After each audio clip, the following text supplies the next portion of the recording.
읽어주신 하나님의 말씀은 시편 96편 7절에서 9절까지 말씀 읽어보겠습니다.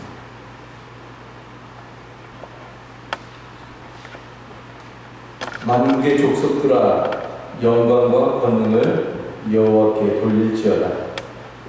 여호와께 돌릴지어다. 여호와의 이름에 합당한 영광을 그에게 돌릴지어다. 예물을 들고 그의 궁정에 들어갈지어다.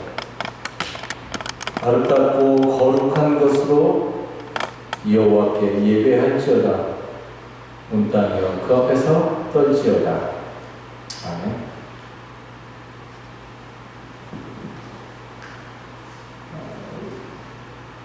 지난 수요일이 제의 수요일이었습니다. 그리고 우리가 알다시피 이 제2의 수요일부터 사순절이 교회력으로 사순절이 시작됩니다. 사순절은 제2의 수요일부터 부활주일 전까지 총 40일의 기간을 말합니다. 이제 신앙적으로 대단히 상징성을 지니는 40일의 기간을 이제 우리가 이 땅에서 살아갑니다. 그렇다면 이 40일의 기간을 어떻게 살아가는 것이 신앙적인 모습일 것인가 하는 것을 우리가 한번 생각해 보도록 하겠습니다. 지난 제2 수요일 아침에 묵상의 말씀에서도 말했듯이 우리가 이 사순절에 무엇보다도 우리의 세계를 비워내고 그래서 우리의 삶의 중심에 내재하고 계시는 하나님을 온전하게 경험하는 기간이 되었으면 좋겠습니다.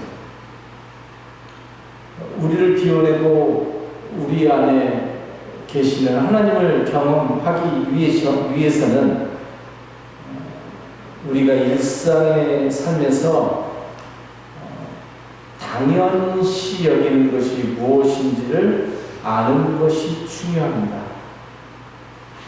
내가 살면서 지금까지 무엇을 당연시 여겼는가 하는 물음이지요. 왜냐하면 그 당연시 여기는 그 지점이 바로 우리의 영성의 무딘 지점이거든요. 거기서부터 우리의 무딘 영성을 새롭게 다져나가는 신앙적인 작업이 필요하다고 생각합니다. 그런 점에서 우리가 이 사순절 기간에 금식을 하면서 사랑의 음식 나누기 운동을 한다는 것은 신앙적으로 대단히 좋은 훌륭한 훈련이라고 할 수가 있습니다. 왜냐하면 우리는 살면서 밥 먹는 것을 당연시 여기기 때문에 그러합니다. 그런데 그 당연시 여기는 마음을 멈추게 되면 삶에 불편함이 생겨요. 그거를 저는 삶의 빈틈이라고 말합니다. 빈틈. 그러면 그 빈틈으로 빛이 비추어져서 그 빈틈을 통해서 우리의 삶을 들여다볼 수 있게 된다는 말입니다. 근데 여러분, 삶의 빈틈이 잘 생기지 않아요. 왜냐면 우리가 우리의 삶을 꽉 쥐고 있어서 그래요. 그런데 그것을 놓게 되면 내가 어쩔 수 없이 놓게 되면 삶에는 불편함이 생기게 되고 불안하게 되거든요. 그럼 거기에 빈틈이 생기기 시작한다는 것이죠. 그러면 여러분 무엇이 보일까요? 우리가 얼마나 안일하고 얼마나 세상과 타협하고 그리고 세상에 나도 모르게 동화되어서 살아가고 있는지가 보이는 거지요. 그리고 영성적으로 우리가 깨어있지 못하고 얼마나 하루하루를 무감각하게 지내고 있는지가 드디어 보이기 시작한다는 말입니다. 내가 하나님을 중심에 모시고 하나님 앞에 하나님에게 초점을 맞추면서 살아가야 되는데, 그렇지 못하고 언제나 나의 마음은 주변적이고 세상적인 것에 얼마나 많은 시간과 마음을 빼앗기면서 살아가고 있는가 하는 것이 그 빈틈 사이로 보이기 시작한다는 말입니다. 그렇기 때문에 금식을 한다는 것은 단순하게 음식을 먹지 않는 것이 목적이 아니죠. 목적이 되어서도 안 되는 것입니다. 금식은 음식을 먹지 않는 그 일을 통해서 하나의 수단이 되는 것이지요. 그러니까 그게 목적이 되면 안 된다는 말입니다. 음식을 먹지 않는 그 일을 통해서 나의 내면이 무엇으로 채워져 있는가를 보기 위함이라는 것이지요. 금식은 그렇기 때문에 나의 행위를 남에게 보여주기 위한 것이 아니라, 너무너무 많죠 이런 사람들. 그것이 아니라 오히려 나를 온전하게 제대로 들여다보기 위함이라는 것입니다. 이런 점에서 금식은 아주 중요한 신앙의 훈련이 아닐 수 없습니다. 그리고 이 사순절은 바로 그 일을 훈련하기에 아주 좋은 신앙의 절기입니다. 앞으로 6일 동안 6번을 말하는 거죠. 혹은 7번 동안 우리가 이 일을 하는 겁니다. 1년 365일 가운데 이 정도 우리가 할 수 있죠. 우리 모두에게 이 사순절이 그렇기 때문에 해마다 반복적으로 오는 그런 절기가 아니라 우리의 삶과 신앙의 모습이 어떠한지를 아주 철저하게 깨닫고 하나님이 원하시는 그러한 생명의 삶, 그런 귀한 삶으로 회복해가는 그러한 신앙의 절기가 되기를 다시 한번 간절히 기도하겠습니다. 우리가 지난 설교 시간에 예수님이 오심으로 인해서 예배의 큰 패러다임이 바뀌었다는 것을 말씀으로 함께 나눴습니다. 말씀의 핵심은 이거였죠. 하나님께서는 이렇게 예배하는 자들을 찾으신다는 것이 말씀의 핵심이었습니다. 하나님께서는 이렇게 예배하는 자들을 찾으신다. 여기서 가장 핵심 단어는 이렇게라는 말입니다. 이렇게. 그것은 바로 영과 진리로 예배를 드리는 사람을 말합니다. 하나님이 영이시기 때문에, 하나님이 스피릿이시기 때문에 우리가 하나님과 같은 어떤 영적인 상태로, 즉 진리를 추구하는 마음으로 예배를 드려야 한다는 말입니다. 그래야 우리가 하나님과 같은 선상에서 소통하면서 예배를 드릴 수 있게 되는 것이죠. 여러분, 예배는 더 이상 장소와 어떻게 드려야 되는 어떤 형식의 문제가 아님을 기억했으면 좋겠습니다. 오늘은 우리가 하나님을 예배한다는 것이 무엇인지, 그리고 하나님 앞에 어떻게 예배를 드려야 하나님이 기뻐하시는 예배가 될 것인가에 대해서 함께 이야기를 나누려고 합니다. 우선 예배를 먼저 정의하면 좋겠습니다. 예배가 무엇일까요? 예배를 영어로는 worship이라고 합니다. 이 worship이라고 하는 단어는 가치를 나타내는 word와 그 다음에 신분을 나타내는 ship이 합쳐진 합성어이지요. 즉 worship은 하나님의 신분에 적합한 가치를 인정하고, 그리고 하나님의 가치를 드러내고, 그리고 그것을 다시 하나님께 돌려드리는 것이라고 정의할 수 있을 것입니다. 오늘 우리가 읽은 시편 96편 7절 8절은 바로 이러한 점을 아주 명확하게 보여주고 있습니다. 만방의 민족들아 주를 찬양하여라. 주의 영광과 권능을 찬양하여라. 주의 이름에 어울리는 영광을 주님께 돌려라. 예물을 들고 성전 뜰로 들어가거라. 이 말씀에 보면 하나님의 영광과 권능을 찬양하라고 말을 합니다. 개역 성경을 보니까 이 영광과 권능을 주님께 돌려드리고 또 돌려드려라 라고 기록되어 있습니다. 하나님의 영광과 권능을 찬양하고 그 영광과 권능을 다시 하나님께 돌려드리는 것, 그게 예배라는 말입니다. 그런데 여기 아주 중요한 표현이 하나 있습니다. 잘 보이지 않는데 영광과 권능을 하나님께 돌려드려야 되는 건 다 알아요. 하나님께 영광과 권능을 찬양하면서 돌려드려야 되는 거 다 알아요. 그런데 그 영광과 권능이 그냥 영광과 권능이 아니라 하나님의 이름에 어울리는 영광이라는 말입니다. 하나님의 이름에 어울리고 그 이름에 합당한 영광을 하나님 앞에 돌려드리라는 것이지요. 여러분, 이름이라고 하는 것은 우리들의 인생을 담아내는 그릇이라고 할 수가 있는데, 그래서 그 이름에는 다 저마다의 삶의 가치가 담겨 있죠. 그래서 우리가 이름을 들으면 혹은 이름을 보면 그 사람이 어떠한 인생인지를 알 수가 있는 것입니다. 예를 들어서 마틴 루터 킹 목사님의 이름을 들으면 우리는 그분이 누구신지, 그리고 역사 속에서 그 이름이 갖고 있는 어떤 깊은 의미, 상징성을 다 알지요.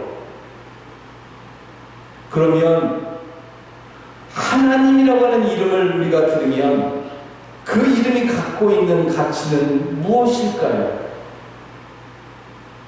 우리가 그것을 제대로 알아야 그 이름에 어울리는 영광을 드릴 수 있기 때문에 그러합니다. 여러분들이 하나님께 영광을 돌려드려야 돼요. 그런데 그냥 영광은 막연하잖아요. 그래서 성경이 뭐라고 얘기하냐면 하나님의 이름에 어울리는 영광을 드리는 거예요. 여러분, 우리가 누군가에게 선물을 할 때 그 사람이 누구인지를 알아야 제대로 선물할 수 있습니다. 그래야 그 사람에게 적합하고 어울리고 그 사람에게 의미 있는 선물을 할 수 있는 것이죠.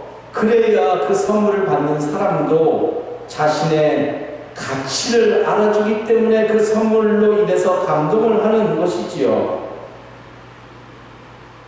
그렇기 때문에 나에게 있어서 하나님이 누구신지, 내가 하나님을 얼마만큼 이해하고 경험하고 있는지, 그래서 내가 하나님과 얼마만큼 친밀한지 하는 것이 우리에게는 너무나 중요한 일이 아닐 수 없습니다. 왜냐하면 예배는 하나님의 가치를 알고 그리고 하나님의 이름에 어울리는 영광을 하나님께 드려야 하는 것이기 때문에 그러합니다. 그래서 내가 하나님을 어떻게 이해하고 있는가? 나의 하나님 경험, 내가 하나님과 어떤 관계를 갖고 있는가? 하나님과의 어떤 친밀함의 정도가 대단히 중요합니다. 하나님의 이름을 깊이 알아가면 알아갈수록 우리는 그 하나님의 이름과 어울리는 영광을 드릴 수 있기 때문에 그러합니다. 역으로 하나님의 이름을 모르면, 물론 하나님이라고 하는 이름은 알죠. 그러나 나에게 있어서 그 하나님이 누구신지 내가 잘 모르면, 그 이름에 담겨있는 하나님의 깊은 뜻을 모르고 그 가치를 모르면 우리는 하나님의 이름에 어울리는 영광을 드릴 수가 없는 거죠. 그렇게 드리면 그 예배는 빈약할 수밖에 없죠. 우리가 하나님의 가치를 온전히 알고 그 하나님의 가치를 온전히 드러내는 예배, 우리들의 예배가 하나님이 누군지를 드러내는 그런 예배가 될 때에 하나님이 감동하시고 우리의 예배를 하나님께서 기뻐 받으신 줄로 믿습니다. 오늘 말씀은 우리가 하나님을 예배하는 데 있어서 주목해야 할 또 다른 중요한 것을 한 가지 보여주고 있습니다. 9절의 말씀인데, 아름답고 거룩한 것으로 하나님께 예배할지어다라고 말합니다. 하나님의 이름에 어울리는 영광을 드려라라고 말씀하시고 시편 이 저자는 9절에 아름답고 거룩한 것으로 하나님을 예배하라고 말합니다. 하나님을 예배하는데 아름답고 거룩한 것으로 하나님을 예배하라는 이 말씀이 약간 모호해서 표준 세번역 성경을 찾아보니까 이렇게 번역해 놓고 있습니다. 거룩한 옷을 입고 주님께 경배하여라 라고 번역해 놓았는데 저는 이 번역이 우리가 이해하는데 훨씬 더 적합한 것 같습니다. 여러분 하나님을 예배하는데 그냥 예배하지 말고요. 거룩한 옷을 입고 하는 거예요. 그렇다면 거룩한 옷은 뭘까요? 성경에는 무엇을 입는다라고 하는 표현이 아주 많이 나와요. 예를 들면 이런 거죠. 골로새서 3장 12절에 보면 그러므로 여러분은 하나님의 택하심을 받은 거룩하고 사랑받는 사람답게 동정심과 친절과 겸손과 온유와 오래 참음을 옷 입으십시오.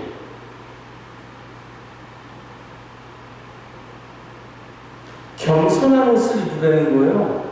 오래 참음의 옷을 입으라는 말입니다. 우리가 잘 알고 있는 갈라디아서 3장 27절에 보면 누구든지 그리스도와 연합하여 세례를 받은 사람은 그리스도로 옷을 입은 사람들입니다 라고 말합니다.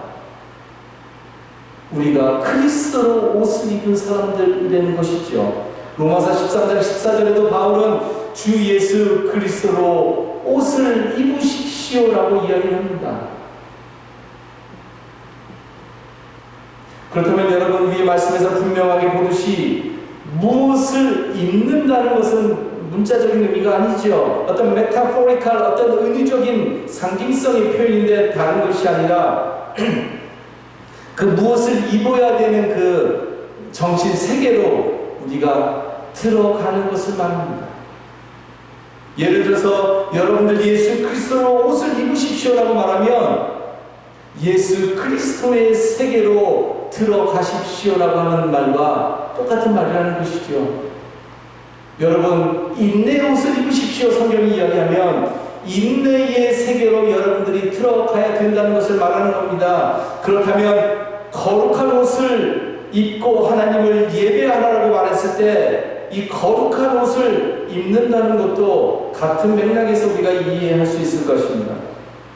여러분 옷 자체가 거룩할 수는 없죠. 이 세상에 거룩한 옷이라고 하는 것은 존재하지 않죠. 왜냐하면 옷 자체가 거룩해질 수 없기 때문에 그러합니다. 다시 말해서 거룩한 옷이 이 땅에 따로 있는 것이 아닙니다. 비싼 옷이 있을 수는 있지만 우리는 그 비싼 옷을 가리켜서 거룩한 옷이라고 말하지 않아요. 화려한 옷이 거룩한 옷이 될 수 없지요. 성직자나 종교 지도자들이나 심지어 교황이 입는다고 할지라도 그 옷이 거룩한 옷은 아니라는 말입니다. 옷은 거룩해질 수 없습니다. 성경에서 거룩함의 개념은 언제나 하나님과의 관계에서 출발한다는 것을 이제 우리 식구들은 너무나 잘 알지요. 거룩함은 언제나 하나님과의 관계에서 출발합니다. 왜? 하나님만이 이 땅에 홀로 거룩하신 분이기 때문에 그러합니다. 거룩함의 개념을 하나님 벗어나서 그래서 우리는 절대로 이해할 수 없는 것이죠. 그렇다면 우리가 거룩한 옷을 입는다는 것은 하나님을 경험하고 하나님과의 기쁨의 관계로 들어가는 우리의 영성과 삶을 말합니다. 하나님을 경험하면 경험할수록 여러분들이 하나님의 품 안에서 보는 하나님의 신비의 세계가 있다는 말이죠. 하나님을 경험하고 그래서 하나님의 세계를 그래서 우리가 품어가고 그 하나님의 세계를 여러분들이 이 땅에서 경험하는 그 하나님의 거룩함의 세계 그것이 뭔지는 모르겠어요. 여러분들의 눈에 보이기 때문에 말이죠. 그 세계를 품고 그 세계를 살아가는 겁니다. 그게 거룩한 옷이에요. 그게 거룩한 옷을 입는다는 거예요. 그 옷을 입고 하나님을 예배하라는 말입니다. 그러면 우리가 교회 올 때 주일날 옷장을 열고 무엇을 입어야 될 것인가 고민 안 하시죠? 뭐 그냥 그게 진짜 고민되면 안 되겠죠. 그죠? 그것도 아주 뭐 소중하고 정성스럽게 깨끗하고 분위기 맞춰서 입는 옷 입고 오면 너무너무 감사한 일이죠. 그것이 내가 불필요하다고 말하는 건 아닙니다. 그러나 진짜 내가 입어야 될 옷을 입지 못하고 그리스도의 몸인 공동체 속으로 온다는 것 자체가 넌센스, 의미가 없는 거지요. 왜? 성경은 거룩한 옷을 입고 하나님을 예배하라고 했으니까. 내가 그것을 입는 신앙인인가 여기부터 출발해야 되겠죠. 그렇다면 오늘 여러분들이 하나님 앞에서 입어야 될 그 거룩한 옷들은 무엇입니까 도대체? 오늘 하나님이 여러분들에게 입기를 원하는 거룩한 옷은 무엇입니까? 여러분들이 기도할 때마다 보게 되는 하나님의 그 거룩함의 세계가 무엇이냐라고 제가 지금 묻는 겁니다. 왜? 그 세계는 기도하는 자들마다 다 다르게 경험되어지기 때문에 그러합니다. 오늘 여러분에게 보이는 하나님의 거룩함의 세계는 무엇입니까? 그런데 여러분, 우리가 주의해야 될 것이 한 가지 있습니다.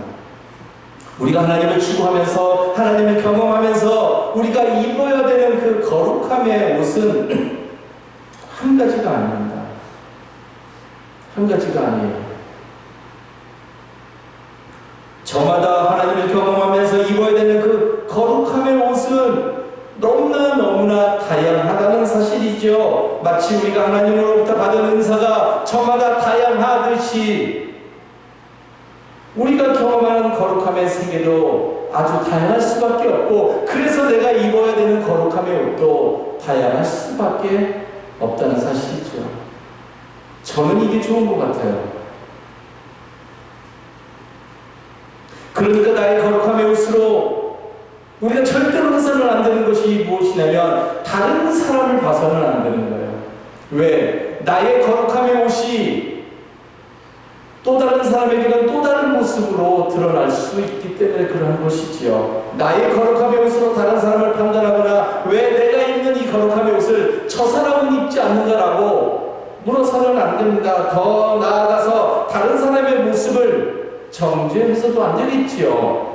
다른 사람을 판단하고 다른 사람을 정죄한다는 것 자체가 이미 내가 거룩한 옷을 입고 있지 않다라는 것을 보여줄 뿐인 것이지요. 이런 신앙의 모순에 빠지면 절대로 안 된다는 말입니다. 지난번에도 말씀드렸듯이 예배는 우리가 함께 수행해야 될 공동의 프로젝트인 것이죠. 그러니까 여러분들의 거룩함의 옷이 다 달라야 돼요. 그래야 우리가 공동의 프로젝트를 수행할 것 아닙니까? 하나님을 예배함에 있어서 나의 위치는 어디인가? 내가 해야 할 일은 무엇인가를 그렇기 때문에 바로 알아야 합니다. 그것이 바로 거룩함의 옷을 입은 사람들이 살아가는 신앙의 모습인 것이지요. 그래서 우리가 교회에 올 때마다 물어야 될 가장 중요한 물음은 이것입니다. 내가 경험하는 하나님의 거룩함의 세계를 나는 과연 어떻게 살아내고 있는가? 내가 거룩함의 옷을 어떻게 입어가고 있는가라고 하는 물음입니다. 그리고 그 거룩함의 세계를 교회 공동체 속에서 하나님의 사람들과 어떻게 나누고 어떻게 조화를 이루어서 하나님을 예배할 것인가? 이게 우리가 교회 올 때마다 불어야 되는 물음이라는 말입니다. 이 물음을 날마다 마음에 품고 거룩함의 세계에 들어가서 그 세계를 기뻐하고 그 세계를 그래서 온몸으로 살아내면서 하나님이 주시는 거룩함의 옷을 감사함으로 입으면서 주님의 몸인 이 공동체에서 하나님을 온전하게 섬기고 예배하는 우리 모든 갈릴리 식구들이 되기를 다시 한번 간절히 기도하겠습니다. 기도합니다.